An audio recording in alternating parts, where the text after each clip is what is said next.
Vamos a empezar, por favor.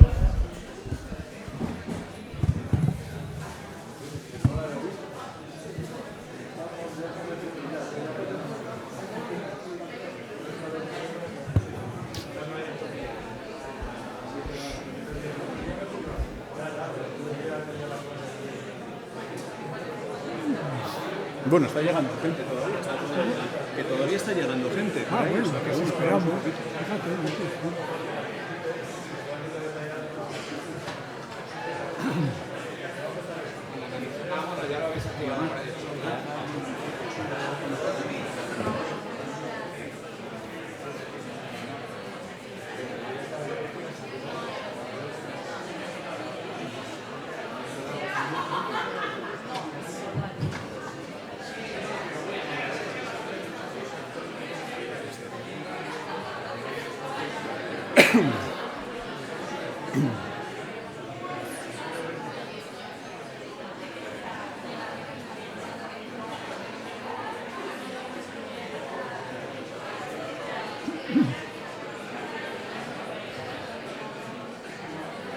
Esperamos un poquito.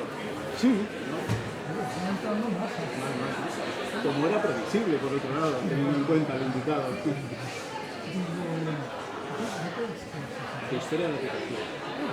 De historia de la arquitectura. De historia del arte también. Porque estoy licenciado en filosofía. En arquitectura hice filosofía. Y estuve con Simón Marchand, explicándome la cosa de la estética, ¿no? Y como ya no sé la estética, pues nos tenemos que inventar algo parecido a eso y hemos creado este máster que tiene ese tipo de arquitectura contemporánea que cubre un poco esas cosas que se han ido cayendo por el camino, recuperando, ¿no? La formación de los arquitectos. Yo les voy a hablar de verdad, pero es un punto de vista familiar. Muy bien. Entonces, conmigo no saben ni cómo se explica. De la muerte de la arquitectura, la muerte del arte, ¿no? La cosa va a ir por ahí, pero espero que lo entiendan, o sea, que no cunda el pánico. Seguro que lo cuentas bien. Teniendo en cuenta la claridad con la que escribes y transmites, seguro que sí. Aunque para hablar de Fidel hay que ser oscuro, si no, no estás en sintonía con el personaje, ¿no? Claro, ya sé, que no lo Exactamente, no lo lean porque si no, no volverán a coger un libro de estética nunca. Ese es el problema. Yo sabes lo que hago, les doy unos textitos, unas hojitas que doy con el ornamento, el espacio, el muerte del arte, entonces le pongo como un parrafito, uno de ellos, por ejemplo, de la muerte del arte, he metido un poquito de tu texto del diccionario de las artes sobre eso, ¿no? Que está muy bien. Entonces ellos leen un poquito y es como soltarles el anzuelo para que alguno diga, pues voy a mirar a este, voy a mirar al señor Azúa a ver quién es, ¿no? Ya pensando así, porque realmente es que estamos un poco en descomposición desde hace mucho tiempo. No interesa la universidad tal y como la entendíamos y estamos otra cosa.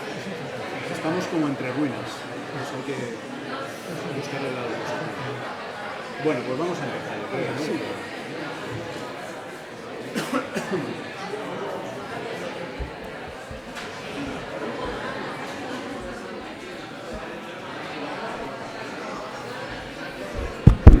Bueno, ahora sí que vamos a empezar, por favor. Si nos vamos callando. Bueno, esto que voy a decir es muy tópico y muy protocolario, pero es inevitable hacerlo, dado que se trata de una presentación. Para nosotros es un placer y un honor contar con Félix de Azúa en el primer acto público que hacemos en la escuela desde el máster de Arquitectura y Cultura Contemporánea, que es un proyecto que, bueno, en la que nos hemos visto enfrascados y digamos, con mucha vocación desde hace 4 años y que ahora por fin hemos conseguido que florezca, gracias, entre otros, a la ayuda de Arquitectura Viva de Luis Fernández Galeano, que está aquí en primera fila. Y como decía, es un honor y un placer poder contar con Félix de Azúa porque, desde muchos puntos de vista, representa muy bien lo que queremos que sea este máster, una plataforma para ver las cosas con rigor, con profundidad, para recuperar muchas partes de la formación de los arquitectos que se han ido cayendo por el camino en los últimos 30 años y, al mismo tiempo, una plataforma para no separarnos desde, digamos, un supuesto elitismo, sino para tener herramientas que nos permitan comprender la complejidad de lo que está ocurriendo en la vida contemporánea, ¿no? Utilizar la cultura como un escalpelo, como un elemento que nos permite calar más profundo y hacerlo con más rigor.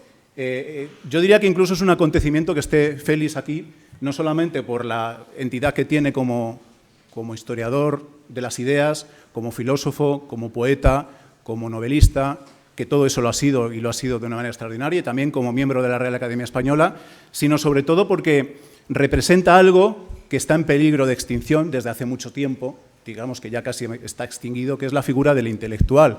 La figura del intelectual muchas veces se ha visto desde un lado oscuro, negativo, hasta ridículo, pero creo que es una figura que resulta irrenunciable.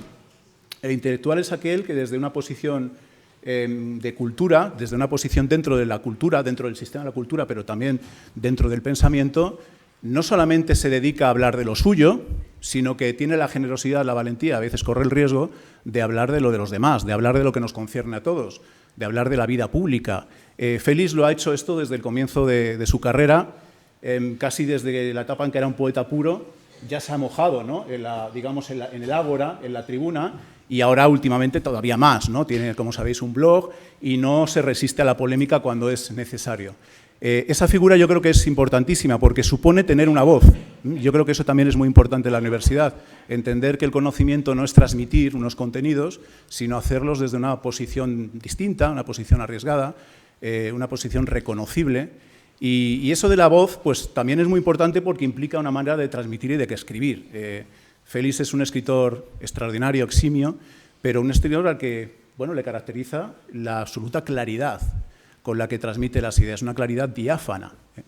En este mundo en el que nos movemos en la universidad, donde la escritura pues, tiende a ser puramente descriptiva, farragosa y a veces directamente administrativa, y confundimos y nos creemos que eso es escribir y que así se escribe temas de cultura y así se puede pensar, pues traer una persona que ha hecho precisamente lo contrario, evitar, digamos, las especializaciones académicas, creo que es buenísimo. A Félix le une con la arquitectura varias cuestiones, ¿no? Le une el hecho de que pertenece a una familia de arquitectos. Me contaba que su tatarabuelo fue el fundador de la Escuela de Arquitectura de Barcelona y desde ahí hasta él, todos sus antepasados, digamos, directos, han sido arquitectos. Él es el único que no es arquitecto, pero quizá para compensar, que le miraran más de casa, no lo sé, supongo yo, entró en la Escuela de Arquitectura de Barcelona y fue allí catedrático de estética durante 30 años. Es decir, que su conocimiento de la arquitectura no es exógeno, no es tangencial, sino que parte de un conocimiento muy profundo de lo que hacemos los arquitectos, pero al mismo tiempo con una mirada crítica, una mirada distanciada que es la que seguramente nos va a transmitir hoy con el rigor y la claridad y la frescura que le caracteriza. Quería terminar con dos imágenes. Una pues está tomada de los libros que tenía esta mañana pues en mi estudio. Digo, voy a ver lo que tengo aquí de Félix y me sorprendió la cantidad de libros que tenía, lo cual justifica que le hayamos invitado porque enseguida pensé en él, ¿no? No se trata tanto de los libros muy diversos que ha escrito, sino del eco que dejan esos libros. Insisto que cuando uno lee un buen libro, lo que queda no es tanto el contenido, sino la voz. Queda una presencia muy vívida de la voz que te ha contado esa historia. Y eso es algo absolutamente valioso y cada vez más raro en todos los sentidos.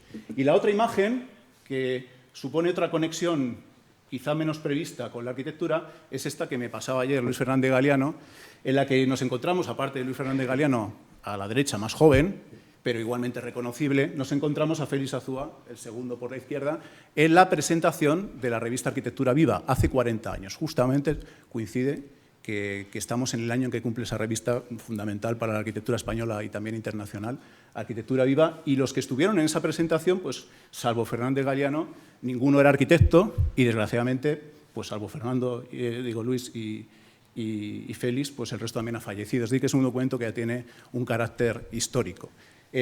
Sin más, cierro la presentación. Le decía a Félix que no sabía muy bien cómo le iba a presentar porque me entraba un poquito de vértigo de la importancia que tiene el personaje también en lo personal para mí y te cedo la palabra. Estaremos encantados de escucharte lo que tienes que decir sobre la relación entre la arquitectura y el arte. Muchas gracias. Le recibimos con un abrazo.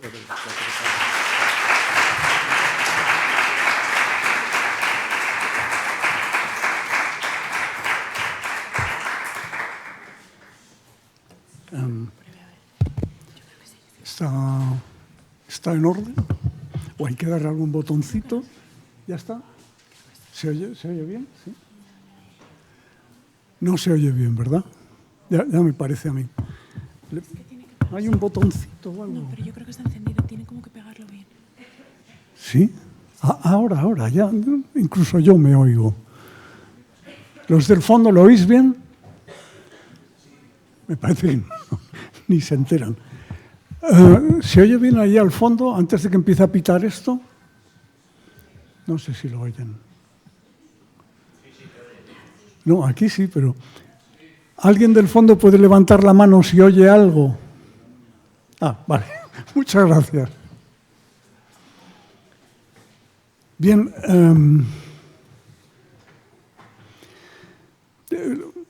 Antes que nada, voy a responder a la pregunta, porque si alguien venía solo para conocer la respuesta, pues ya la sabrá y ya se puede ir tranquilamente a tomarse una cerveza. La respuesta a la pregunta, ¿de verdad la arquitectura es un arte? La respuesta es no. De manera que el suspense ya no se mantiene. También es verdad que no es un arte simplemente porque ya no hay tal cosa como arte. Es decir, se acabó eso del arte. No hay arte. Seguimos usando la palabra, pero un poco como usamos la palabra coche para referirnos a un Lamborghini, cuando en realidad estamos hablando de un coche, es decir, un carromato tirado por caballos, ¿no? Eso es lo que es un coche. De la misma manera que seguimos diciendo coche cuando hablamos de otra cosa que no tiene nada que ver, que es una máquina de combustión interna, pues seguimos hablando de arte con cosas que ya no tienen absolutamente nada que ver con el arte. De eso va lo que les voy a contar. Que la arquitectura forma parte de eso que se llaman artes superiores o antiguamente se llamaban bellas artes, ¿no?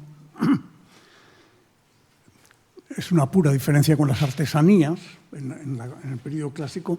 Pues este es un asunto moderno. No vayan ustedes a creer que esto de la arquitectura ha entrado dentro de la familia de las artes desde siempre, ni mucho menos, ¿no? En realidad, y de eso mi colega Eduardo sabe mucho, en realidad se empieza a considerar la arquitectura un arte en el siglo XVIII.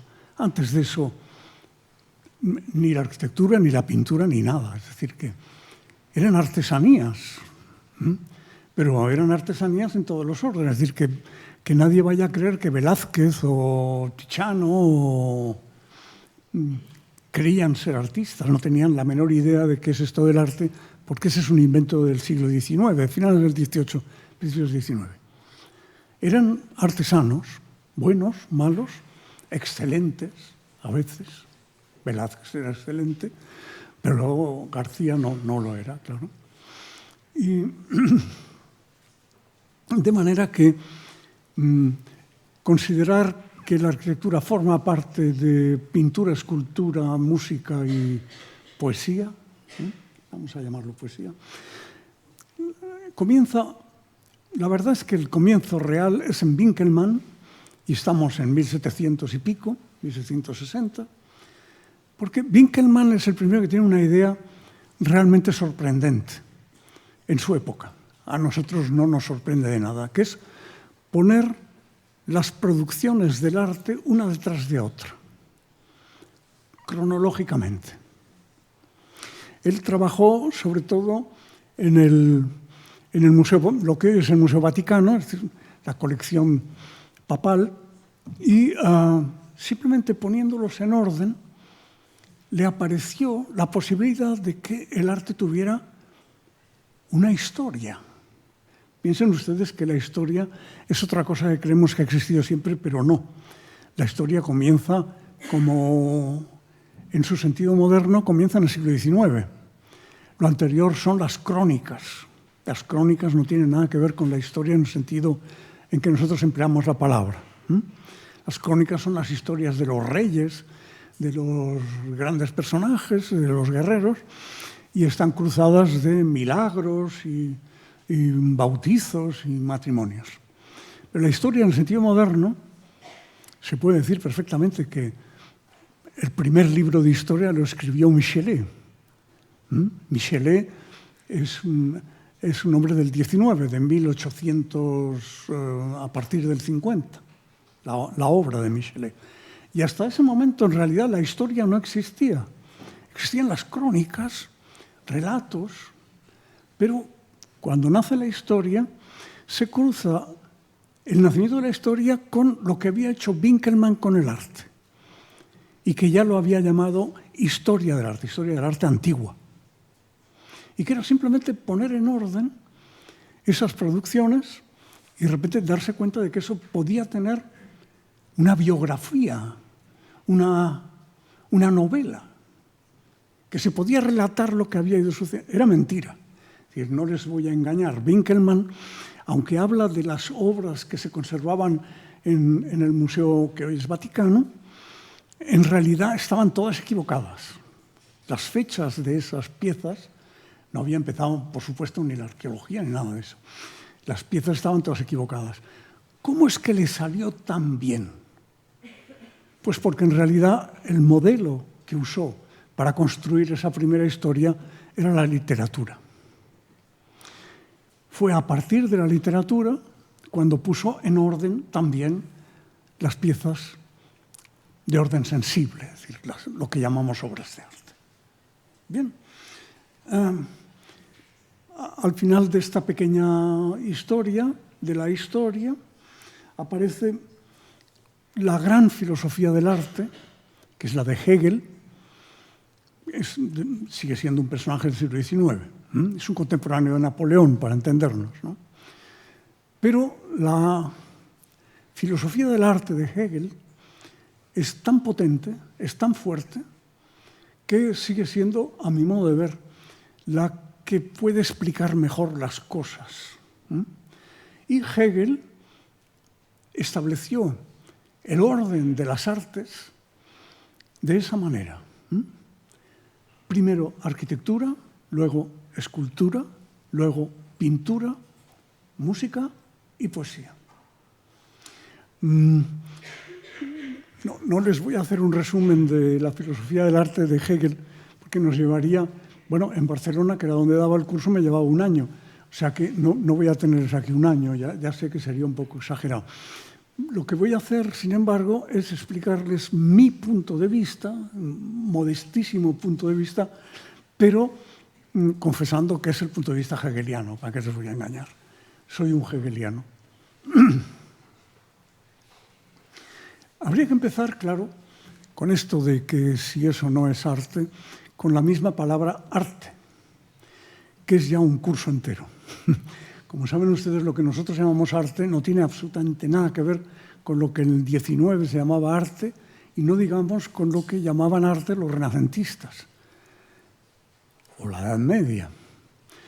Nuestro concepto de arte viene en una deriva larguísima y laberíntica de un término griego, que es tekne. A veces se escribe con acento, tekne. La palabra tekne en Grecia significaba la producción de cosas que no existen. Es decir, la aparición de cosas. En una de las tragedias de Sófocles, que es el padre de todos nosotros, hay un personaje que dice, los humanos realmente son insoportables, insufribles. Son lo más terrible, utiliza la palabra, terrible. Los humanos, antropos, son terribles. Porque siempre quieren lo que no hay. Es decir, cuando llegan al mundo, hay un mundo y enseguida quieren empezar a cambiarlo todo. Son espantosos. Pues bien, la palabra tekne significa exactamente eso, producir algo que antes no estaba.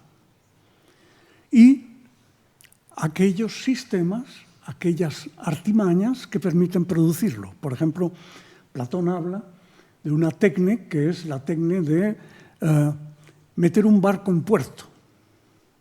Nosotros decíamos aparcar un coche. Eso es una tekne.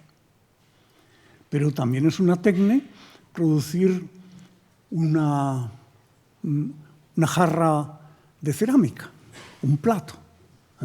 También es una tecne. Y evidentemente de la palabra tecne saldrán dos familias. Una, la técnica, y ese es su origen.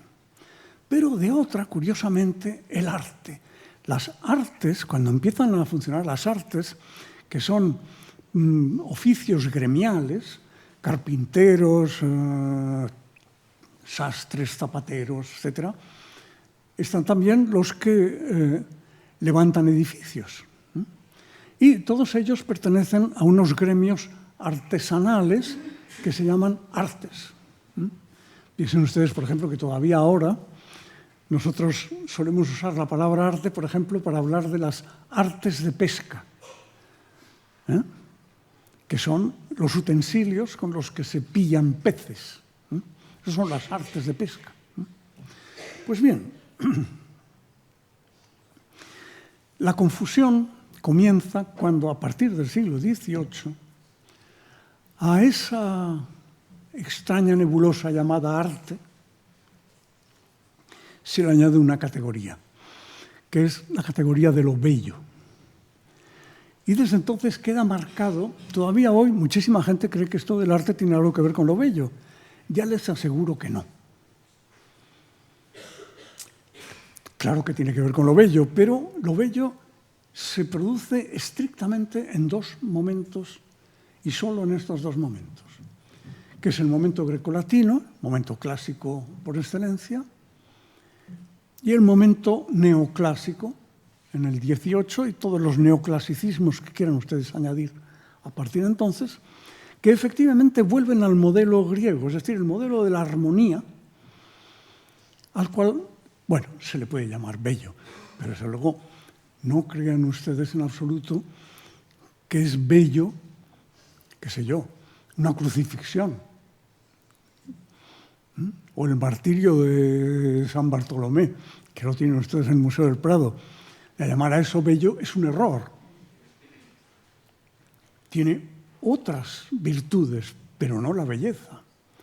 O mejor dicho, cuando usamos la palabra belleza, la estamos usando de una manera metafórica, porque en realidad no tiene nada de bello ver un cadáver colgando de un madero, ¿verdad?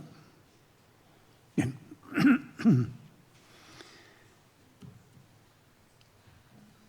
Mi manera de ver las cosas, que ya les digo que no es mía, es de Hegel, es que las obras de arte no dependen en absoluto de la categoría de la belleza.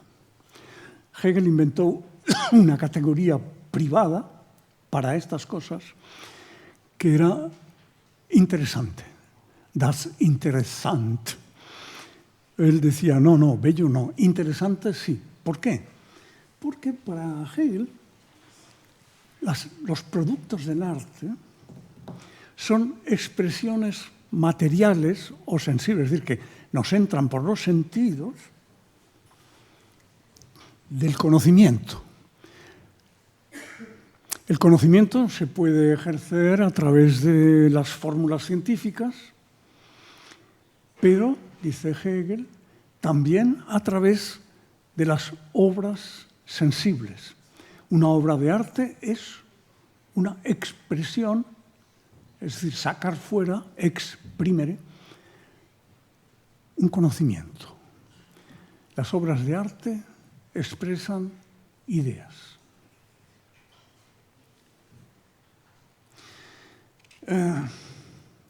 Como es lógico, esto solo se pudo plantear cuando ya se había separado el sujeto del objeto, es decir, el cuerpo del alma, lo material de lo espiritual. Hay mil maneras de decirlo. Pero eso sucede en un momento determinado, en el siglo XVII. Su emblema es Descartes. Es el momento en el que los humanos se separan su cuerpo de otra cosa. En el momento de Descartes se llamaba el alma, pero una cuestión religiosa, era el alma cristiana, el alma que Dios había insuflado en cada cuerpo, pero se separa y a partir de Descartes lo que antes era el alma, empieza a ser el sujeto. Es decir, comienza la vida subjetiva de los humanos. Después de esta separación se puede empezar a hablar, como hace Hegel, de lo que está dentro, en el sujeto, oculto, oscuro, y cómo se puede sacar fuera. ¿De qué manera podemos sacar fuera nuestra conciencia? Porque se trata de eso. Las artes expresan, sacan fuera la conciencia, nuestra conciencia. No vamos a meternos en qué es esto de la conciencia, pero pueden ustedes ir trabajando dándole a la conciencia simplemente el contenido de eso que nos decimos a nosotros mismos. Ese lenguaje mudo que todos llevamos encima, que se puede expresar simplemente como un pensamiento. Ahora, por ejemplo, pienso, uy, qué cantidad de gente hay aquí. O se puede expresar de una manera muchísimo más, ¿cómo lo diría? Expresiva, por ejemplo, en el monólogo final del Ulises de James Joyce. Alguno de ustedes a lo mejor lo ha leído o ha visto la tapa. En el final del Ulises de Joyce, una mujer, una de las protagonistas de la novela, tiene una conversación consigo misma mientras se va durmiendo. Y dura 40 páginas. Bien, ese es el mundo interior que el arte va a sacar fuera. Joyce lo saca a través de este monólogo celebérrimo, ¿verdad?, que transforma la literatura. Pues bien, Hegel explica de qué manera la conciencia, esa cosa que tenemos dentro, acompaña el larguísimo proceso de expresión. Y ese proceso Hegel lo hace empezar cuando todavía la conciencia es tan pequeña. Hay humanos, ya hay humanos, pero tienen una conciencia tan pequeña que solo saben conocer la materia, lo material, las cosas, lo firme, ¿no? Ese será el momento, la era que Hegel llama simbólico. Ahí tienen un caso. No, claro, no lo tienen. A ver. No, era primero este. Sí, pues ahí está.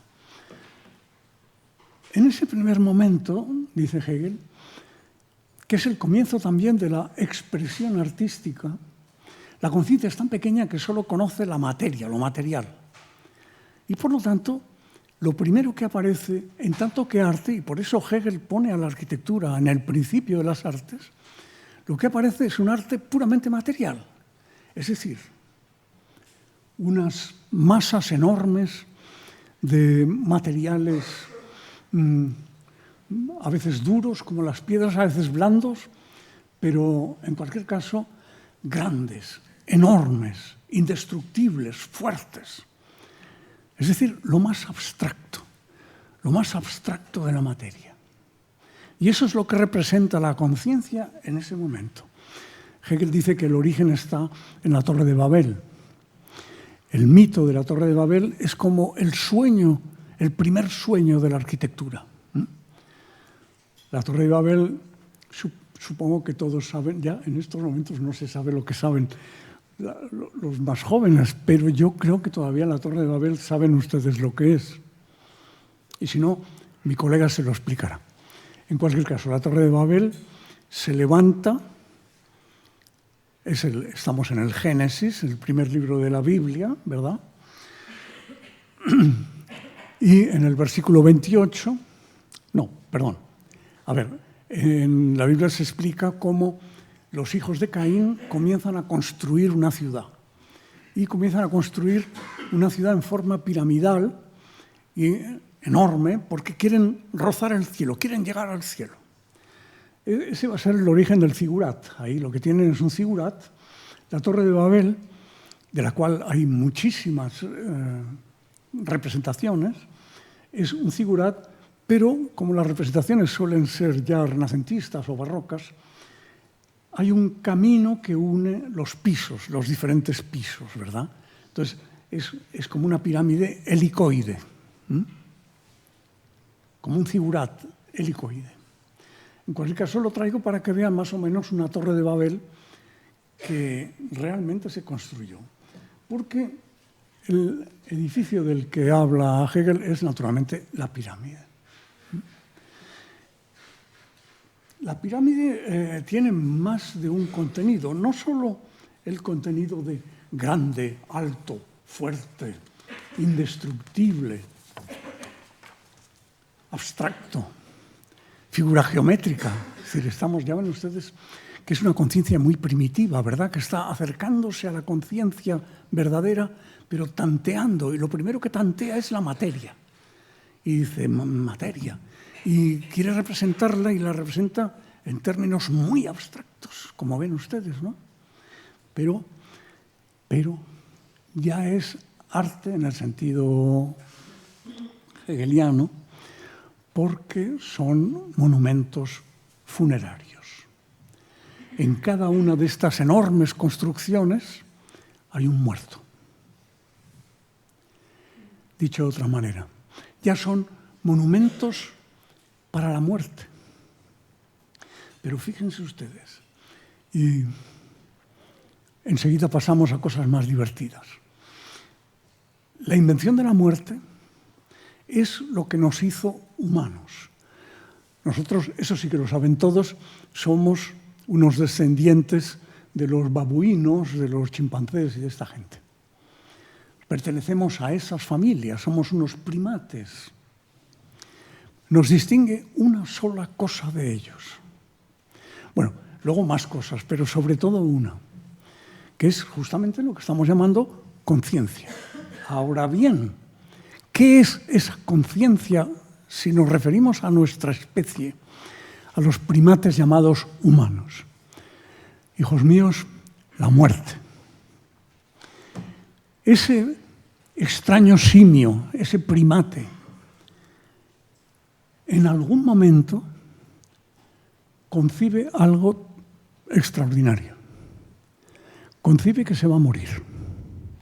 Como todos sabemos, nos vamos a morir, somos mortales. Los humanos son mortales, los dioses no, los humanos somos mortales. En algún momento en el recorrido de la conciencia de ese simio aparece un chispazo terrorífico, que es, caramba, esto no es para siempre, yo me voy a morir. En ese momento se separa de los animales. A pesar de lo que creen algunas personas que aman mucho a sus mascotas, los animales no saben que se van a morir. Se mueren, pero no saben que se van a morir. Y en realidad tampoco se mueren. Dice Hegel, no se mueren, se dispersan. El carbono vuelve al carbono, el hidrógeno pasa al hidrógeno, el oxígeno está, la queratina de las uñas pasa a los minerales, se aniquilan, pero no mueren. Los humanos, y eso es lo que les hace humanos, descubren que ellos sí se mueren inmediatamente, porque lo uno lleva al otro, descubren la inmortalidad. No hay afirmación sin negación, no hay negación sin afirmación. Descubrir la muerte es descubrir la inmortalidad. Primero siempre es la negación y luego viene la afirmación. Lo primero que se descubre es la muerte, pero de inmediato se descubre también la inmortalidad. Y cuando empieza la arquitectura, empieza de ese modo. Hemos descubierto la muerte, vamos a hacer el monumento al muerto, pero hacemos el monumento al muerto porque es inmortal. Y lo que hay allí dentro es un faraón, más tarde serán dioses. En el mismo Egipto hay animales, pero que son dioses, Anubis, Osiris, están dentro de la pirámide. Ese es el primer momento.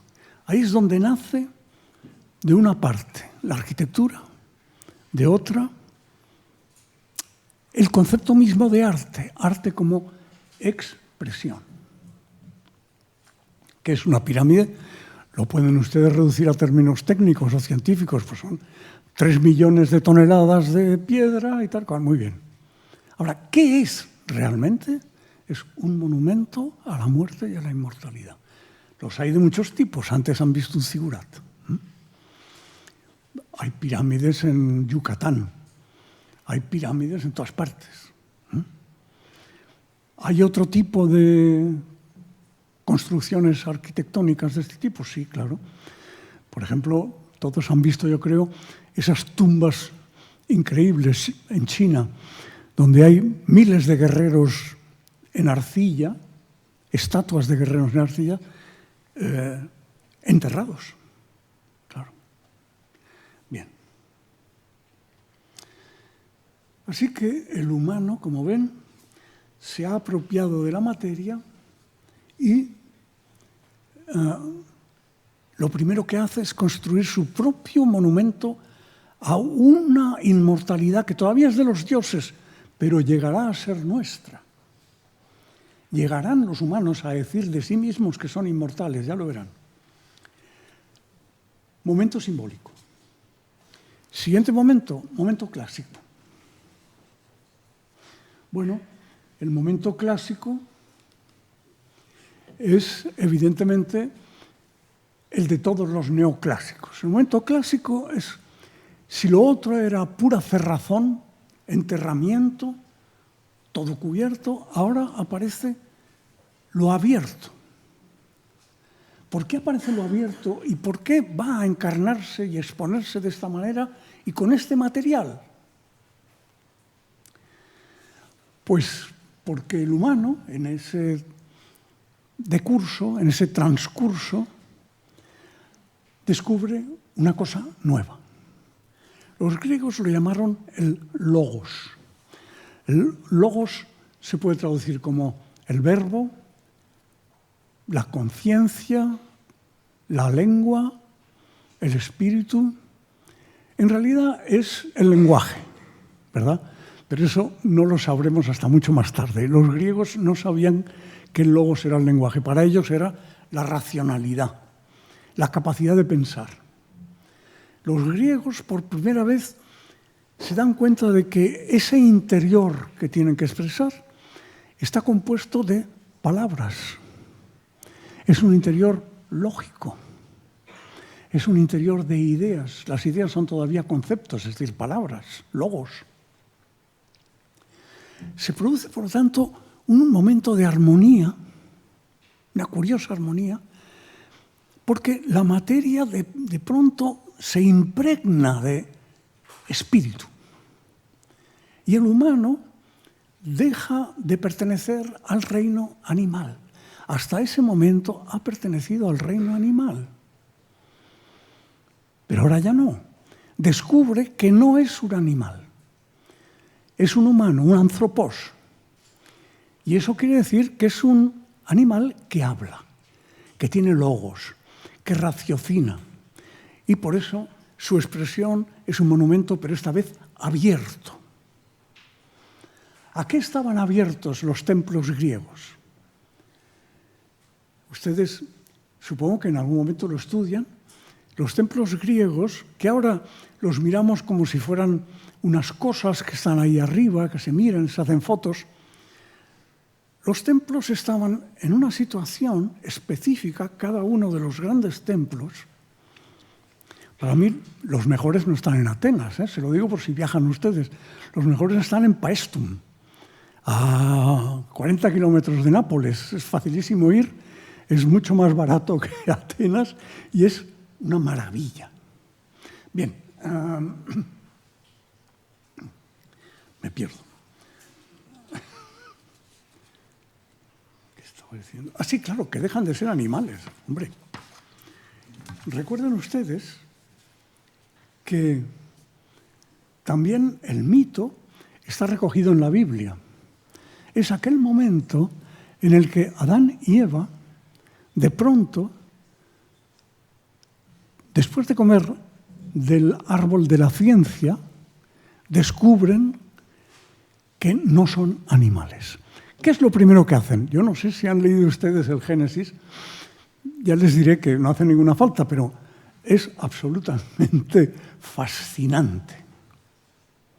Pues bien, recuerden ustedes qué es lo primero que hacen Adán y Eva cuando descubren que no son animales. Se cubren, se visten, se ponen unas pieles que han cogido por allí, se ponen unas pieles, porque Yahvé, que está por allí, y dice, ¿dónde estáis? ¿Dónde estáis? ¿No? Y Adán y Eva dicen, estamos aquí, es que nos daba vergüenza porque íbamos desnudos. Se han dado cuenta de que iban desnudos. Darse cuenta de que van desnudos quiere decir que se dan cuenta de que no son animales. Y eso es exactamente lo que se va a expresar en Grecia. Eso que llamamos Grecia no es otra cosa que la llegada a la conciencia de ese conocimiento. No somos animales. ¿Qué hacen inmediatamente los griegos? Se desnudan. Las representaciones egipcias son animales, etcétera, cosas, ¿no? Humanos muy raros, con cosas, ¿no? Los griegos se representan a sí mismos, bueno, a los mejores de la familia, desnudos. Ya no les da vergüenza. Han llegado a ese conocimiento que avergonzó a nuestros abuelos.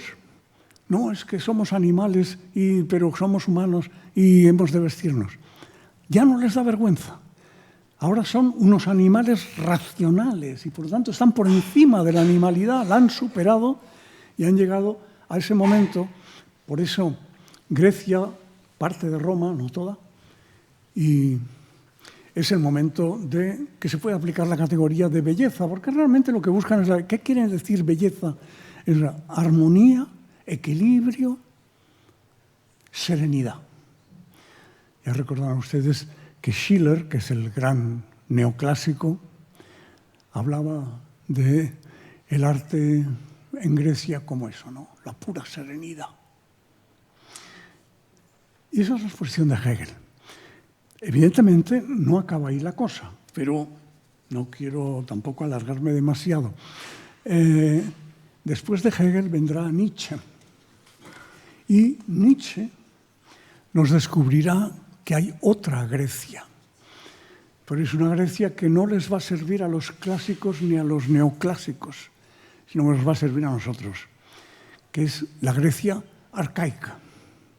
En ese famoso libro que se llama El origen de la tragedia, libro que ese sí, si tienen ustedes 2 minutos, léanselo. Les va a costar un mes, pero vale la pena. Nietzsche descubre que detrás de la Grecia esta para turistas, lisa, fina, bella, hermosa, blanca, marmórea, hay otra Grecia.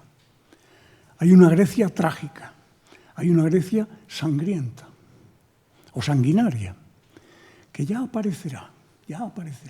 Aparece con Nietzsche y con el romanticismo. A partir de ese momento nosotros ya no tenemos la misma concepción de Grecia, evidentemente. Así que, de esa manera llegamos al tercer momento, simbólico, clásico. El tercer momento Hegel lo llama romántico, pero eso conduce a error. Hegel no conocía todavía la historia, les he dicho que la historia aparece después. Entonces conocía el lenguaje de su época. En el lenguaje de su época, romántico quiere decir cristiano. El romanticismo, en la época de Hegel, es lo que viene de román, en francés, roman, lo románico, lo romántico. Para Hegel, el tercer momento, que va a ser un momento de rapidísima descomposición, es el momento del cristianismo. Al principio, los dioses, ya vieron ustedes, eran ríos, montañas, árboles. Todavía los vascos, los tíos están con el árbol de Guernica, los catalanes con la montaña de Montserrat. La inercia de los dioses es enorme. Pero con Grecia lo que aparece es una pluralidad de dioses, miles de dioses. Y ahora va a suceder algo extraordinario. Se van a morir todos menos uno.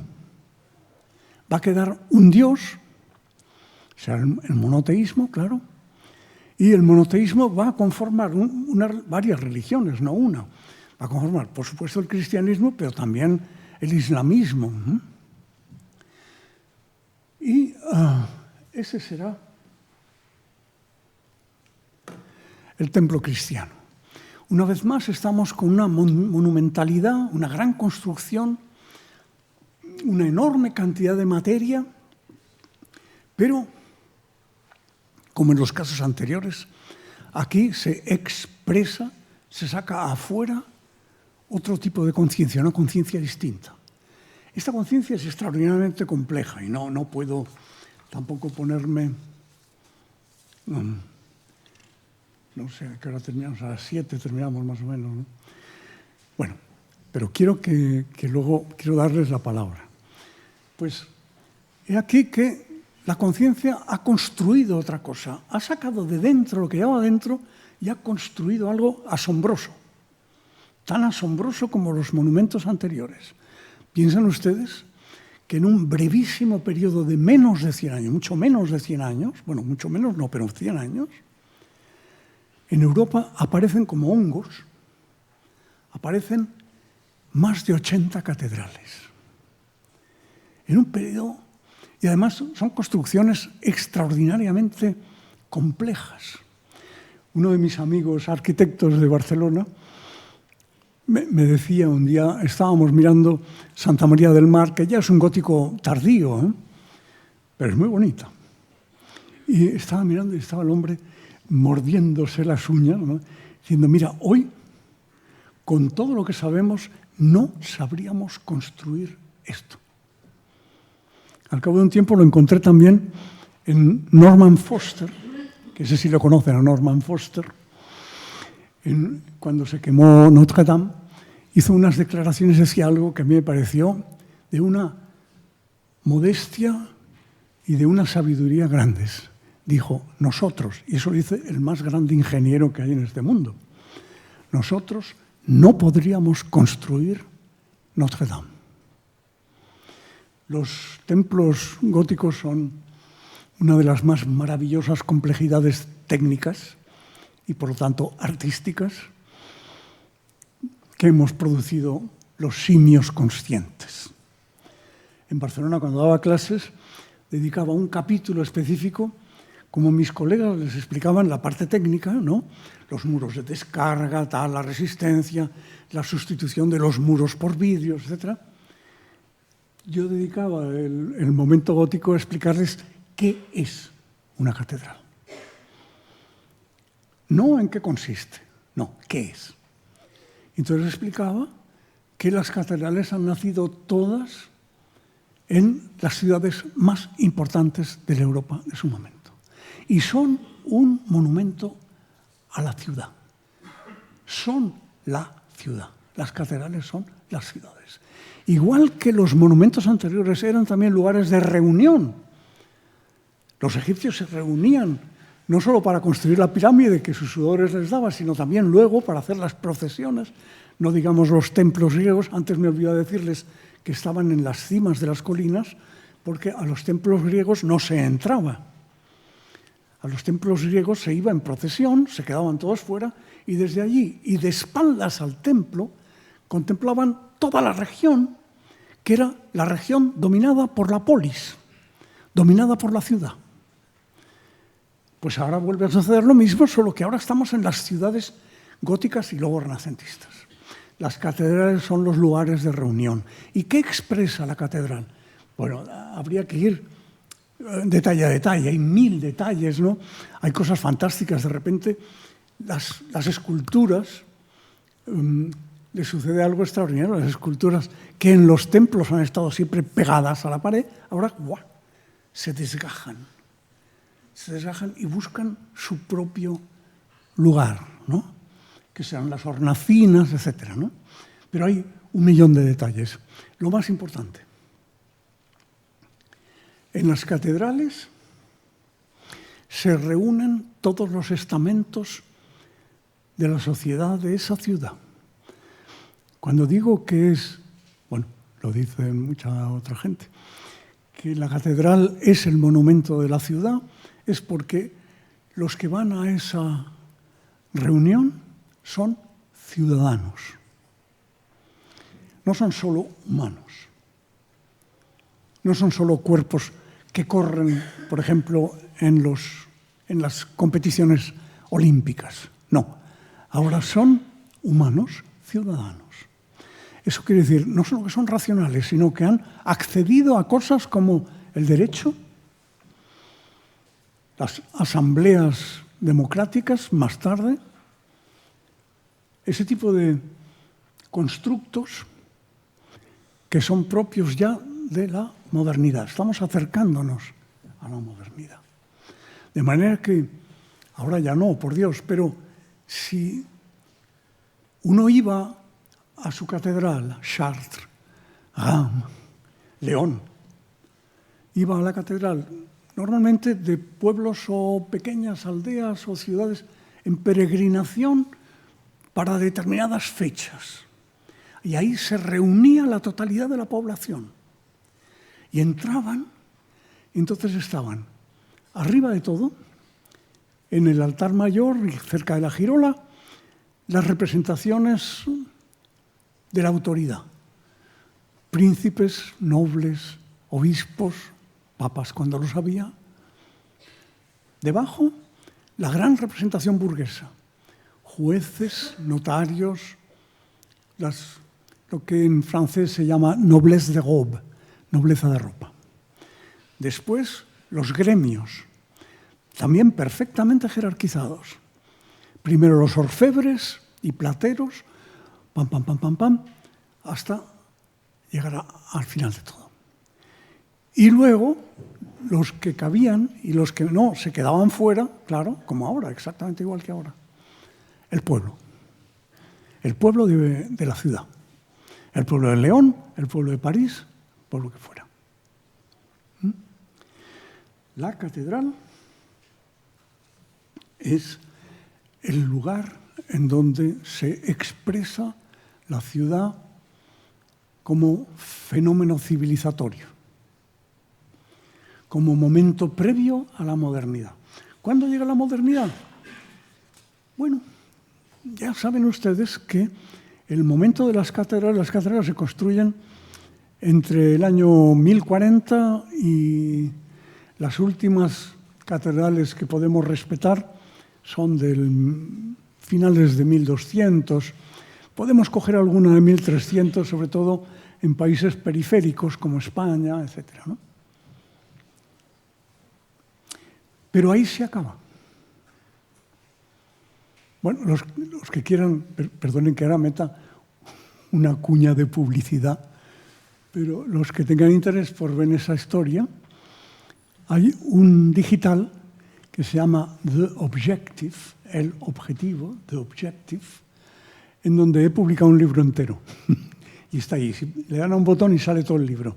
Y allí explico todo este asunto del gótico, porque naturalmente el gótico no se acaba cuando empieza el Renacimiento, en el 400, 300 si ponen ustedes a Giotto, sino que sigue y se reinventa. Y del mismo modo que hay neoclasicismos, hay neogóticos. Sobre todo en Inglaterra, todos han visto películas y series de la televisión donde salen esos inmensos manor preciosos en Inglaterra, que son todos góticos, pero del siglo XIX.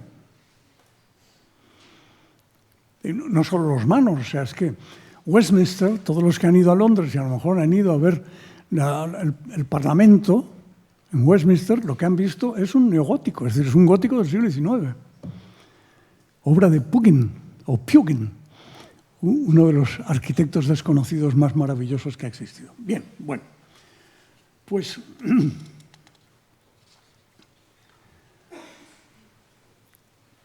los que construyen estas catedrales y luego el neogótico, etc., cuando llega el Renacimiento, vuelven a vivir una transformación. En el Renacimiento, justamente, antes se lo decía, el alma se va a separar del cuerpo. El sujeto se va a separar del objeto. Pero claro, tengan ustedes en cuenta que durante toda la Edad Media, y la Edad Media dura 1000 años, y para alguna gente más, lo que solemos llamar espíritu, alma, interioridad, conciencia, etc., es inmortal. La religión cristiana, y el Islam a su manera, los monoteísmos, todos dicen, sí, vale, tenéis un cuerpo. Pero dentro de ese cuerpo hay una cosa, los cristianos lo llaman alma, que no muere con el cuerpo, sino que luego tiene una segunda vida. Los malos no, los malos todos al infierno. Pero los buenos tienen una segunda vida. Es decir, durante 1000 años los humanos se consideran eternos o con la posibilidad de ser eternos. Ven ustedes ahí una continuidad del asunto que se va a romper ahora. Pero luego las inercias son las inercias. Piensen ustedes, por ejemplo, que en la Inglaterra del 19 los cementerios se hacen con estilo neoegipcio, porque siguen manteniendo la cosa mistérica de las pirámides. Pues bien, mis abuelos, yo recuerdo la muerte de mis abuelos, recuerdo el primero que murió fue el abuelo, como siempre, y la abuela, que le detestaba, estaba al lado, pero cogía la manta y el abuelo le decía, ya nos veremos. Porque claro, todavía hay mucha gente que necesita la esperanza de alguna manera. ¿Qué le vamos a hacer? Pero en el Renacimiento, es decir, en 1600, un poco más tarde, en el principio del Barroco, el alma se va a separar del cuerpo. Va a desaparecer el alma inmortal y va a aparecer el sujeto como interioridad de un objeto llamado cuerpo. Que esa es la obra de Descartes. Después de Descartes muchísimos más, obviamente. ¿No? Esa separación va a conducir a algo extraordinario. Ese sujeto, vean ustedes, tal y como seguimos este relato, este sujeto es la conciencia, esa que al principio se veía a sí mismo como un pedrusco, que se ha ido sutilizando, y ahora está llegando a un momento de sutileza suprema. Es que de pronto se da cuenta de que lo material empieza a ser secundario con respecto a lo espiritual, mental, consciente, llámenlo como quieran, lógico, etc. De manera que el sujeto no es otra cosa que la conciencia que ahora va a crecer de una manera desmesurada y va a ocupar la totalidad. Dice Hegel que la religión cristiana se acaba con la revolución de Lutero. Cuando Lutero y todos los movimientos protestantes disuelven la Iglesia cristiana en miles de sectas, bueno, miles no, pero vamos, cientos de sectas, en ese momento se acabó la religión, dice Hegel, porque ahora además cada uno de los antiguos cristianos puede leer la Biblia por su cuenta, no necesita un intérprete, ya no necesita el clero que le va a decir lo que tiene que creer, pensar y esperar. De manera que, a partir de las guerras de religión, pongan ustedes todo el siglo XVII, los humanos se convierten en filósofos. Va a triunfar la filosofía y a partir de ese momento el arte va a empezar a ser filosofía del arte. Ya no va a producir objetos, sino ideas, ya directamente. Antes producía ideas de la conciencia, pero no lo sabía. Y todavía cuando está construyendo catedrales, todavía no sabe que eso es una idea, que eso es una teoría de la conciencia, no lo sabe. Pero ahora sí, ahora lo va a saber. Y ahí es cuando empieza nuestra historia, la modernidad. Así que, ¿qué va a suceder? Que el arte que ha existido hasta ese momento, va a dejar de existir. ¿Por qué? Porque va a ser mucho más importante la teoría que la práctica, el espíritu que la materia. De manera que empezarán a nacer los constructos de la modernidad, que todos son teorías. El cubismo, el surrealismo, el dadaísmo, etc. ¿Por qué llevan el ismo? Como si fuera el pragmatismo, el positivismo. Porque son teorías. Y para enterarse un poco de qué hay en aquella pintura, uno tiene que leer los manifiestos, los ensayos, la teoría. Porque ahora el arte, allí fuera lo que aparece sensiblemente, es simplemente la comprobación de una teoría, la comprobación de una filosofía del arte. En la arquitectura exactamente lo mismo. Algunos reconocen el pabellón de Mies, ¿no? ¿O no? A ver, ¿quién ha reconocido el pabellón de Mies? Que levante la mano. ¡Uy, qué pocos! No, muchos sí. Es que han tardado en subir la manita. Sí. Bueno, lo que llamamos arquitectura moderna, como todos los movimientos modernos, son materializaciones sensibles de ideas. De manera que no solo la Bauhaus, que es evidente, ¿no? Es evidente, sino que muchísimos otros movimientos arquitectónicos interesantes son plasmación material de ideas. Le Corbusier, por supuesto. Wright, por supuesto. En fin, ustedes lo conocen mejor que yo. Bueno, expresar de esta manera, poner en materia ideas, filosofías de la arquitectura, puede salir bien, como es el caso de Mies, pero puede salir mal. Quiero decir que hay ideas buenas y ideas estúpidas. Esta es una buena idea. Este es Zumthor. No sé quién ha estado. ¿Alguien ha estado en los baños? Sí, qué bien. Son maravillosos, ¿verdad? Sí. Este es Zumthor en Suiza, que es uno de los que se salvan. Pero este es el idiota de Calatrava y este es una estupidez que hizo en Oviedo. Los de Oviedo lo llaman el centollo. Y que, como ven ustedes, no tiene el menor sentido, además no sirve para nada. Lo han tenido que cerrar 4 veces. Sigue siendo inútil para cualquier actividad, etc. Calatrava para mí es la representación máxima de lo que en pintura puede ser el maestro Cabrero. Bien.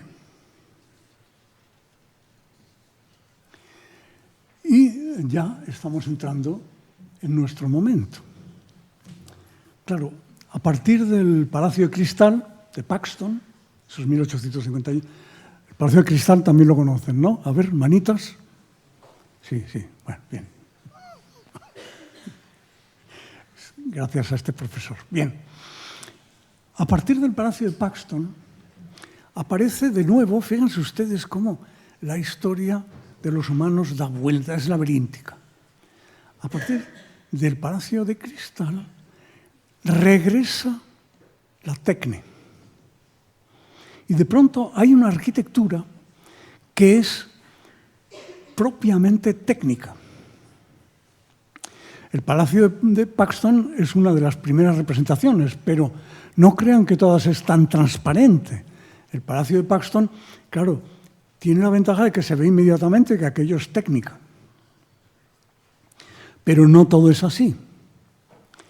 Han visto arder Notre Dame.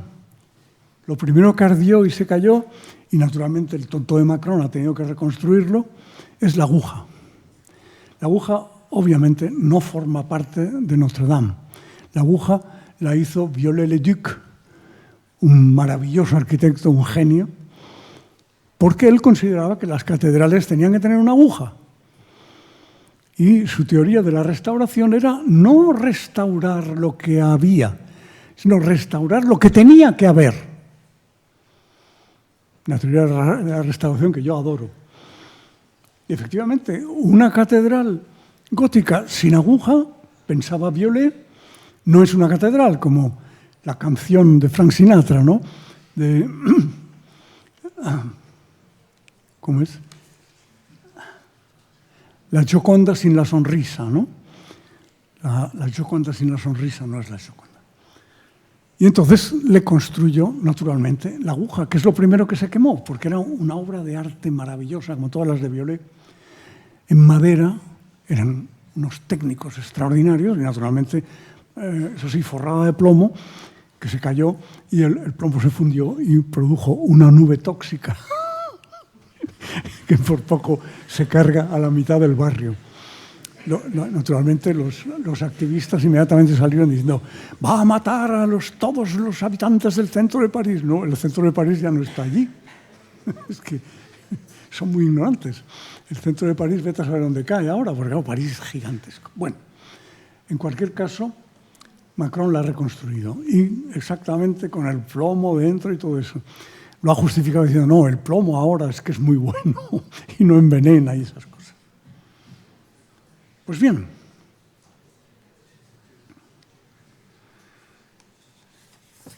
de pronto la arquitectura se vuelve otra vez pura tecné, pura tecné. Nuestros abuelos, tatarabuelos, etcétera, creyeron dominar la naturaleza. La naturaleza en el sentido antiguo y clásico, ¿no? Los griegos la llamaban la physis, con Y y H, physis. Los románticos, naturaleza con N mayúscula, ¿no? Creyeron dominar a la naturaleza. De la misma manera nosotros, con la misma ingenuidad, creemos dominar a la técnica. Es decir, pensamos que la técnica está ahí para servirnos y que nosotros nos servimos de la técnica. Bueno, es todo lo contrario. Ese es el gran misterio y la gran incógnita de la técnica, sobre la que Heidegger ha escrito tanto y tan extraordinariamente minucioso. Porque no somos nosotros los que dominamos a la técnica, sino la técnica la que nos domina a nosotros.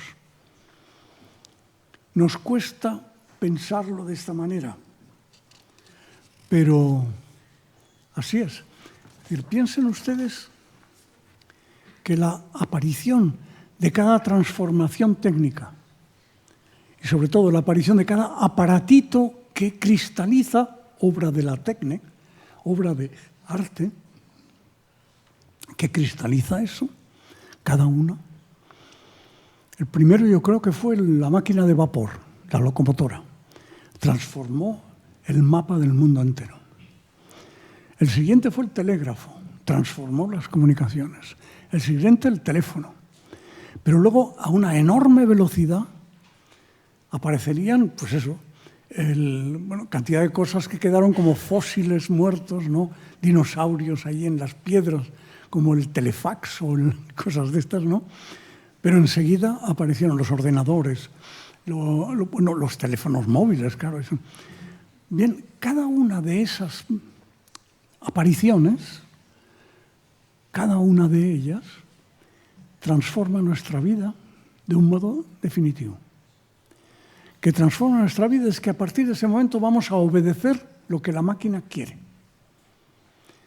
Entonces vamos a ir todos, yo el primero, con el teléfono puesto aquí, aunque sabemos que es una pista para seguir trabajando y que nos tengan controlados en la oficina, etcétera, etcétera. Los guionistas de Hollywood cada vez tienen que hacer películas más idiotas porque ya no hay que ir a buscar a la chica que está perdida, no, porque ahora la chica tiene un teléfono y dice, oye, que estoy aquí, ya está. O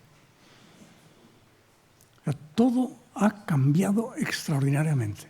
Y, por supuesto, ha dado lugar a eso que llaman las redes, y que está muy bien dicho lo de redes, porque efectivamente es para atrapar.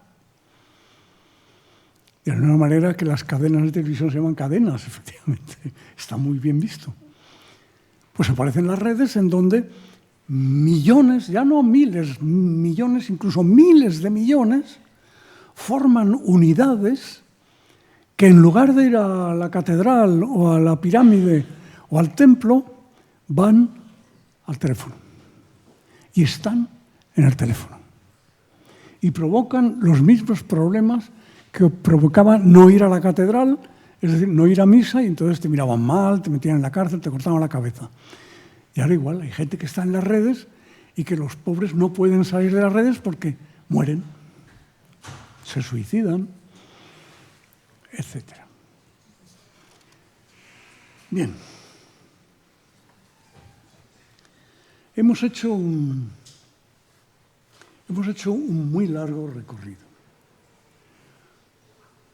Desde las pirámides y las construcciones materiales hasta el mundo inmaterial en el que estamos metidos. Por supuesto que el viaje que hemos hecho es, aunque parezca lo contrario, de lo más abstracto a lo más concreto. Lo más abstracto es la pirámide, el zigurat, la Torre de Babel.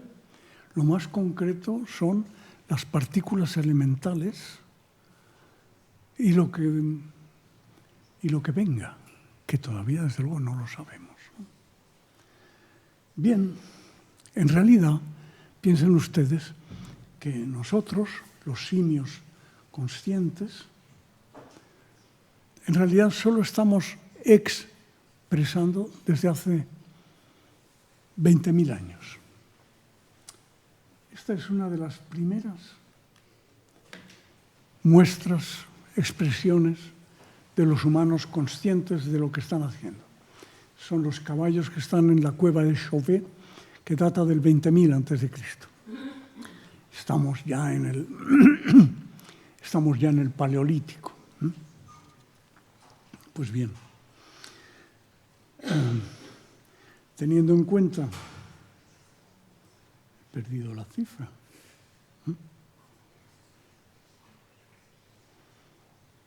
Bueno, teniendo en cuenta que nosotros somos ese último capítulo que hemos estado recorriendo, ¿verdad?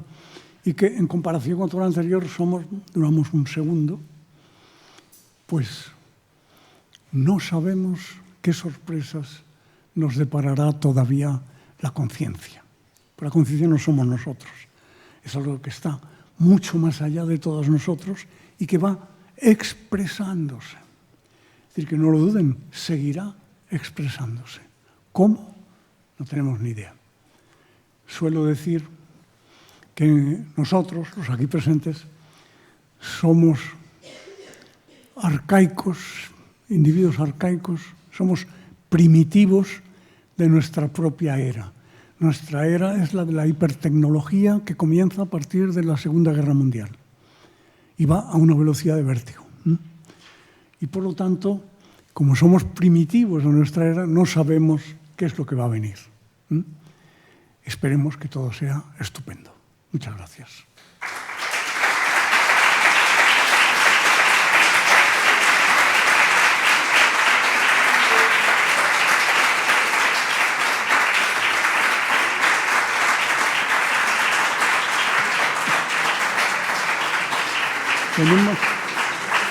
Muchas gracias, de verdad.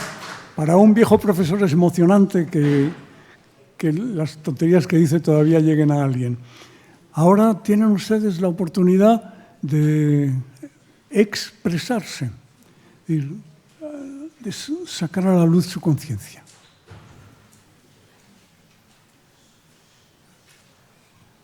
Sé que da mucho miedo, ya lo sé. Llevo muchos años en actos públicos y sé que cuesta muchísimo decir y que normalmente uno piensa, pero ¿cómo voy a decir esta tontería y tal? Y generalmente no es una tontería, es una genialidad. O sea que no tengan ustedes miedo, que en realidad tontos somos todos en este momento de nuestra época.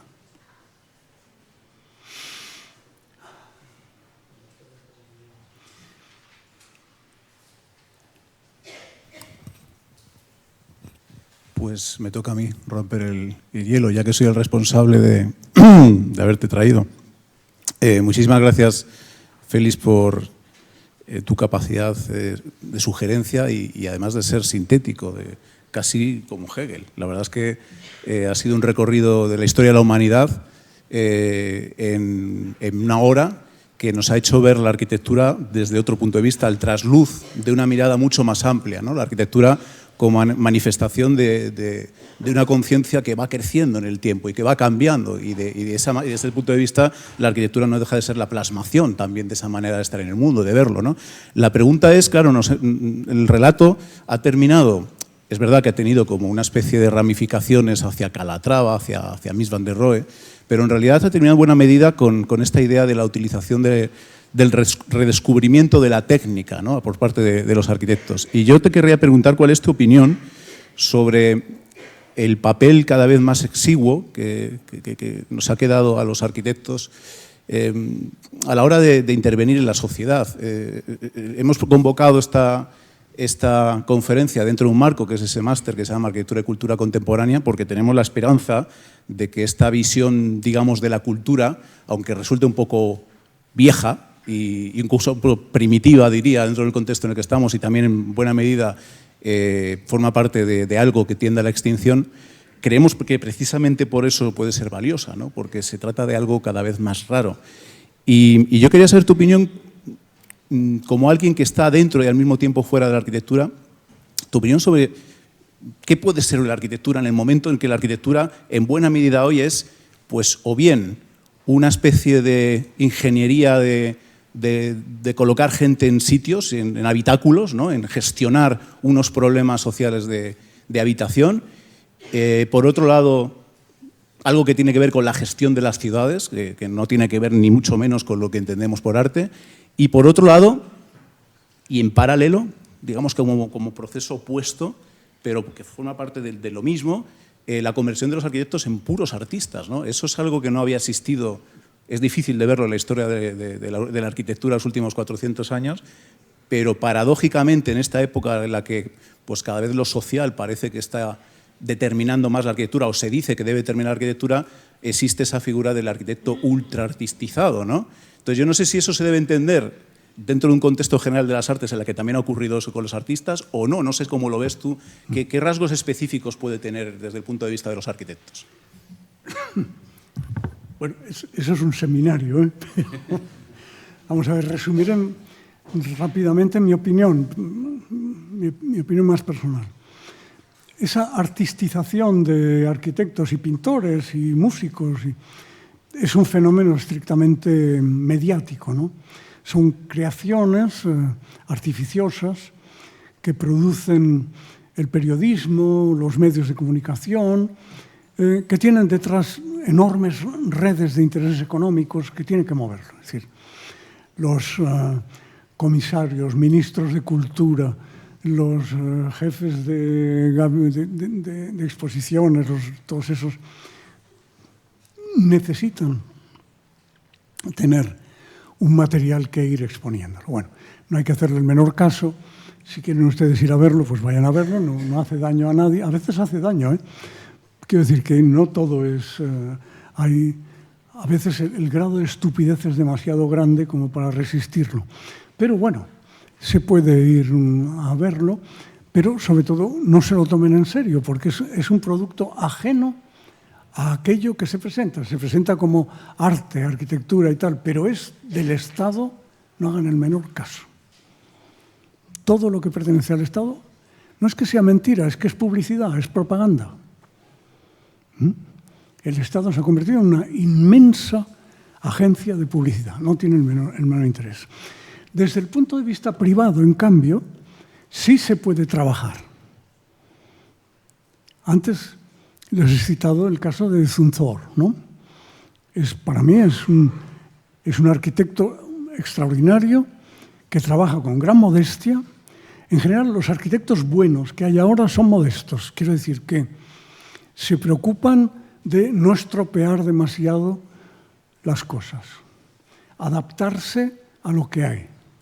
No tienen vergüenza alguna en utilizar fórmulas clásicas o muy modernas no tienen ningún problema en eso, ¿no?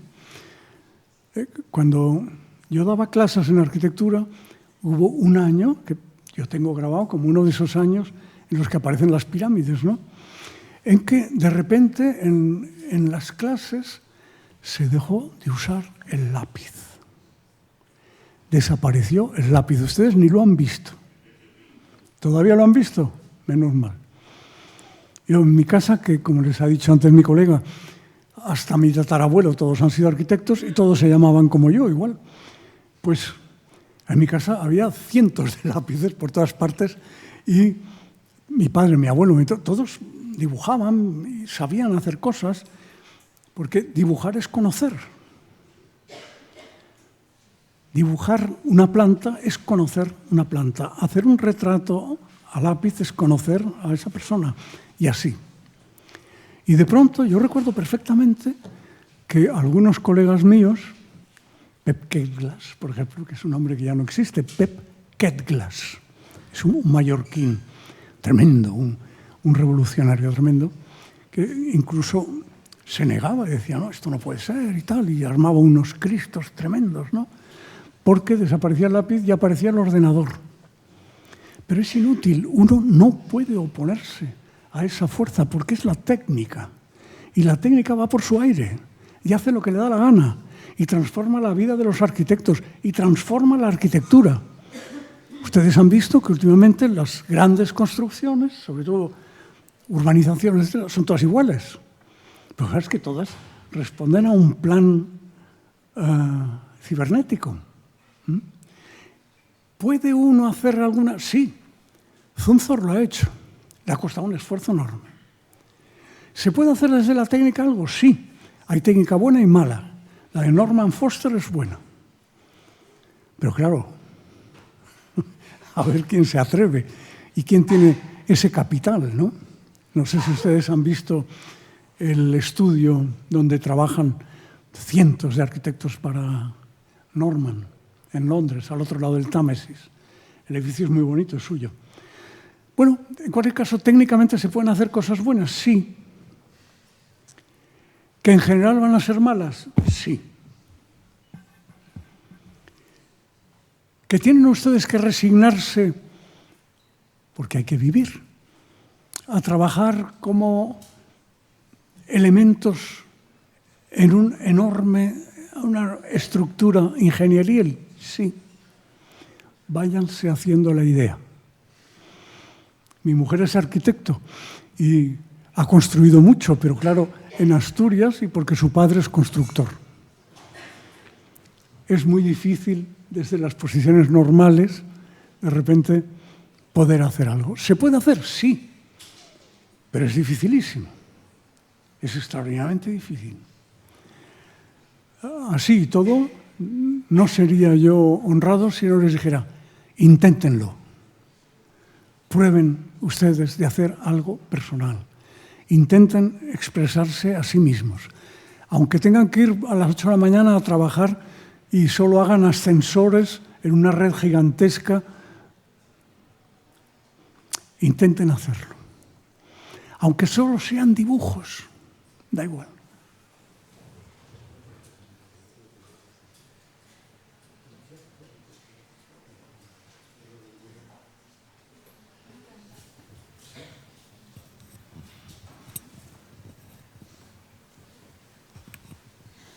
Bueno, hola, muchas gracias por la charla, me ha parecido muy interesante.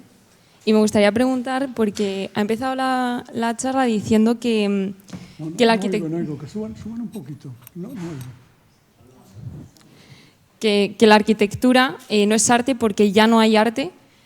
Sin embargo, pues según ha ido avanzando la charla, he acabado apuntando en mi libreta que al final, según el humano se ha vuelto filósofo, el arte ahora son ideas. Entonces, ¿qué considera usted que es arte en la era moderna en la que vivimos? ¿Cómo se muestran esas ideas? Sí, ¿qué considera usted arte si ya no hay arte? Antes ya le he dicho, está la gran tradición de Le Corbusier en adelante, son O sea, lo que construyen son ejemplos, demostraciones de una idea. Pero eso sigue exactamente igual. Por supuesto, Mies y cada uno de ellos está exponiendo la idea que tiene de la arquitectura. Y ahora sucede lo mismo. Por ejemplo, Zumthor es un caso muy típico, ahora hay muchos más, que tiene una idea muy clara de cómo debe integrarse la construcción en un medio, en un paisaje, llámelo en una ecología. Hay muchos arquitectos que trabajan así. La mujer de un amigo mío, por ejemplo, está construyendo, de hecho son chozas, porque están hechas con materiales de la India, trabaja en la India, en sitios apartados de las ciudades, y está construyendo poblados de vegetal, con vegetales y con adobes, ¿no? Pero claro, son poblados para 5.000 personas. Bien, como ve usted, esa es una posibilidad, ¿no? La integración, el minimal, hay construcciones que procuran no dañar, hay también una cierta elegancia, aunque construyas de un modo monumental, por ejemplo, el Museo de Mérida de Moneo es para mí un ejemplo de arquitectura elegante, modesta, honrada, bien fundamentada, ¿no? Y así podríamos encontrar muchos otros. El mismo Koolhaas, o Koolhaas, no sé cómo lo pronuncian ustedes. ¿Cómo lo pronuncian? Tú que eres un maestro. ¿Cómo? Koolhaas. Koolhaas, vale. Ellos lo dicen Koolhaas, pero bueno. Koolhaas es un hombre que da una de cal y una de arena. O sea, tiene cosas estupendas que yo diría que son ideas arquitectónicas excelentes. Me gusta mucho el auditorio de Rotterdam, ¿no? ¿Dónde está? El auditorio de Rotterdam, esa punta así. Me gusta mucho, ¿no? Luego tiene otras que en cambio no... equivocaciones, pero bueno, eso... hasta Faulkner tiene novelas malas. Muy pocas, pero alguna tiene, ¿no? Es decir, que se pueden hacer cosas, sí. Pero fíjense, por ejemplo, antes he dicho Moneo, ¿no? El Museo de Mérida, estupendo. Pero ¿qué hacemos con los cubos de San Sebastián? ¿Los aprueban? ¿No los aprueban? ¿Les gustan? ¿No les gustan? Y estamos de nuevo, esto es algo que no he tocado, estamos volviendo a la categoría de gusto. La categoría de gusto, me gusta, no me gusta, es una categoría del siglo XVIII. Es una categoría burguesa. No tengo nada contra los burgueses, absolutamente nada. Entre otras cosas, los burgueses hicieron la Revolución Francesa, que es una cosa bonita de ver, aunque luego terminará fatal. Y el gusto es un juicio estrictamente burgués. Me gusta o no me gusta. Es decir, mi educación, mi vida, mi biografía, mi experiencia, me dice que prefiero las largas faldas de Karl Lagerfeld a la minifalda de Mary Quant. Bueno, pues muy bien, ¿qué le vamos a hacer? A otros les gusta chupar candados, es decir, que no. El gusto es un juicio, digamos, de tertulia. Es el más utilizado, desde luego. El 80% de la población solo cree en el gusto. Y cuando habla de las cosas, habla de lo que le gusta. Y uno siempre está tentado a decirle, bueno, me importa un bledo lo que te guste. Ten en cuenta que eres tonto. Entonces, claro, pero es muy difícil pasar del juicio del gusto al juicio estético, es extraordinariamente difícil. Es muy difícil. Y es muy difícil no juzgar las cosas y decir, mira, esto me gusta, esto no. Bueno, ya. Pero eso no conduce a nada. Bueno, sí, conduce a una cosa. No quiero ser injusto. La categoría del gusto es la categoría que trató Kant Él tiene 3 críticas: la crítica de la razón pura, la crítica de la razón práctica y la crítica del juicio. La crítica del juicio en realidad es una filosofía del arte. Bien, ahí es donde aparece el juicio de gusto. Aparece el juicio de gusto y él dice, el juicio de gusto no tiene ninguna entidad. O sea, es una cosa caprichosa y burguesa, pero permite conversaciones infinitas. Dice, y eso está muy bien. Es decir, a través de la categoría del gusto podemos estar hablando de Almodóvar durante 5 días, porque uno dice que es un imbécil y el otro dice que es un genio. Y podemos estar 5 días, pero aquella escena, pero tú te acuerdas cuando sí, pero... Y Kant le da ese valor social, ¿no? al juicio del gusto, ¿no? Es un valor puramente social, muy burgués, claro.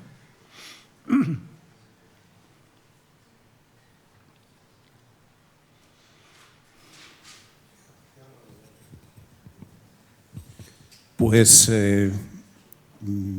Félix, sin duda tú eres de los que induce conversaciones infinitas y podríamos estar debatiendo contigo con muchísimo gusto, ¿no? Y escuchándote, pero vamos a cerrar el acto y reitero mi agradecimiento por estar aquí y estamos muy honrados en la escuela por tenerte entre nosotros y ha sido un placer verdadero escucharte. Muchas gracias. Muchas gracias.